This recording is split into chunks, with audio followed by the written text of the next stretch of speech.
There's some mysteries when we look around the solar system, where the theories really don't match what we see.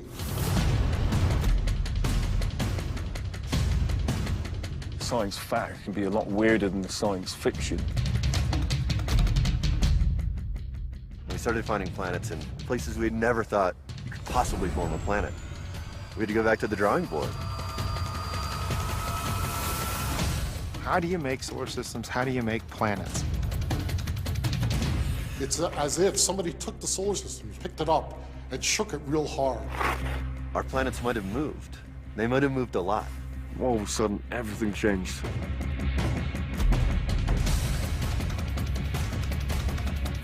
It's changed the way we look at almost every process in the solar system.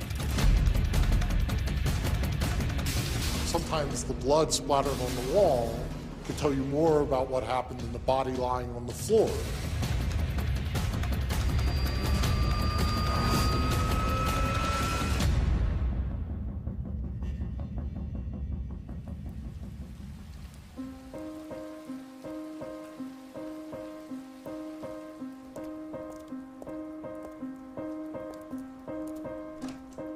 The Royal Observatory in Greenwich is the historical home of British astronomy. Discoveries have been made here and mysteries unravelled. It is also home to some unique astronomical treasures. This is an orrery, a clockwork model of the solar system, and for most of the last 4 centuries, this has been the way we think about the planets in the solar system. Of course, the scale is all wrong, but it clearly shows the traditional view of the planets and their fixed orbits. In the centre we have the Sun, and then around it we have the 4 rocky planets, tiny Mercury rushing around in the middle, Venus, the Earth with the Moon going around it, and then Mars. And outside of the inner planets we have the gas giants, Jupiter, the largest planet of all, and then Saturn with its beautiful ring system. And then the 2 outermost planets, Uranus and Neptune. Astronomers always thought that the planets have been fixed in these orbits since they formed, more than 4 billion years ago. Long enough for the Earth to develop into the haven it is today, for life to evolve. A mechanical model like this embodies an idea of the solar system in which the planets all keep to these very neat, orderly orbits, moving essentially in circles and at fixed distances from the Sun. And the natural assumption to make is that everything we see now formed where it is and has stayed there ever since. The idea that the planets are fixed in their orbits has been the bedrock of our understanding for hundreds of years. But there are some mysteries about our solar system that mean we may have to rethink everything we thought we knew. It's time for a brand new model.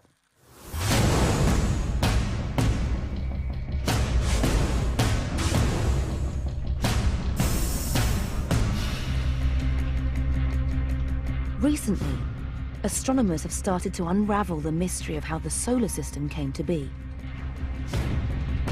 And to explore it, we first need a more accurate picture of our planets. We need to alter the scale to reflect the huge difference in size.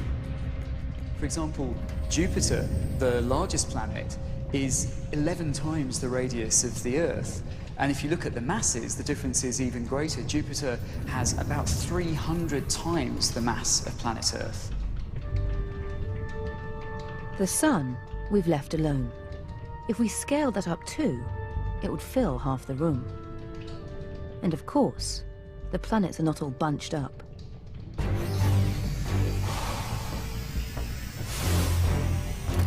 We need to push the gas and ice giants much further away. To be truly accurate, with the planets this size, we'd have to make the orbit several thousand times bigger.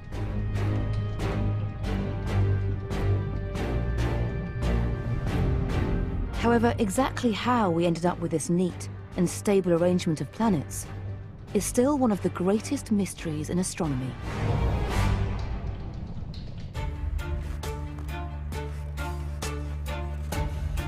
In trying to solve this mystery, we may discover how the Earth came to inhabit the perfect position for life to evolve. Getting an Earth where we have our Earth today was not a given when this whole solar system started. We may be able to understand the remarkable chain of events that created the biggest game of pinball in the galaxy. The solar system could have done a lot of different things. It could have evolved in a lot of different ways. We could have ended up with our Jupiter right next to the sun. And it looks like it was Jupiter that defined the fate of the solar system. The giant planet story is the story of our solar system. And we like to think that the Earth is really important, but the truth is that if you were looking from afar, our solar system is mainly 4 big planets and some debris. Could our place in the universe really be nothing more than a lucky accident? And so the question really arises is how common is a solar system like ours? The mystery of the birth of the solar system is set to unravel.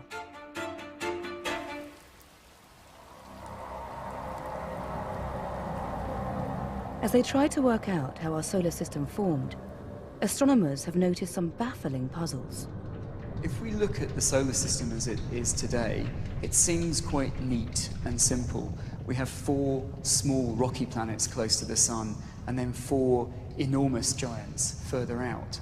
But when we try to model the formation of the solar system on a computer, something doesn't quite add up. It's really hard to get the model to make the planets in the places where we see them today.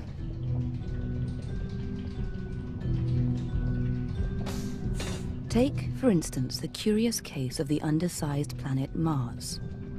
If we look at the rocky innermost planets, Venus and Earth have about the same mass, and we'd expect Mars to have a similar mass too, but it actually doesn't. It's only about 1/10 the mass of the Earth or Venus, and that's a mystery that's very hard to explain.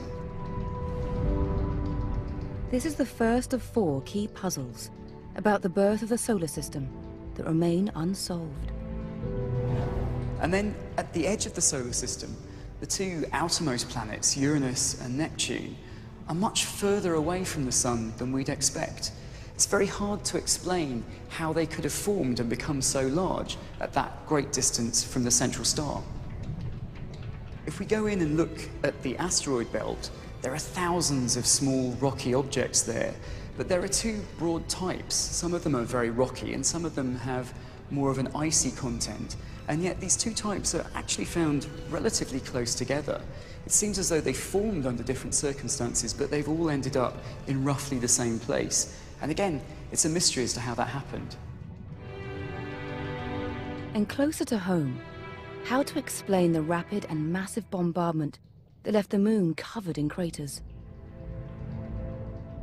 There are many mysteries in the solar system, but by unraveling these 4, the size of Mars, the formation of the outer planets, the composition of the asteroid belt, and the bombardment of the moon, we may be able to explain how our planet Earth found itself in a perfect position for life to evolve.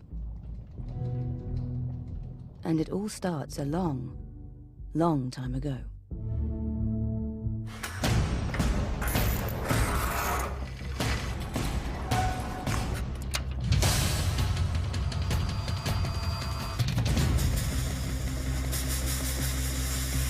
Four and a half billion years ago, our sun burst into life from the collapse of a massive cloud of gas and dust. So in the beginning, this is what you have in our early solar system. You have the young star just born, and the leftovers, just a cloud of gas, the nebula, the protoplanetary nebula, full of hydrogen and helium, dust and gas, and ice grains forming. And from this, eventually, you form the planets. We know surprisingly little about exactly how planets are formed. Most mysterious of all is the most important. The largest of all our planets, Jupiter, which seems to have been made first. The firstborn, giant, massive Jupiter, the meanest and largest of all the planets. It sucks up more than half of the existing nebula and becomes the king of the solar system. We know that Jupiter is made up almost entirely of the hydrogen and helium left over in this primordial cloud, which means it must have formed incredibly quickly. Because as the new sun heated up, it would have blasted the gas away. And so, there's a time limit. Jupiter must have formed in the astronomical blink of an eye, just 5 million years.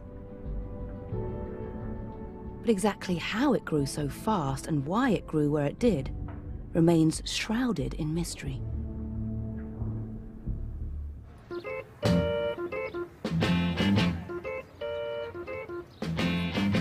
It's a mystery that Scott Bolton is hoping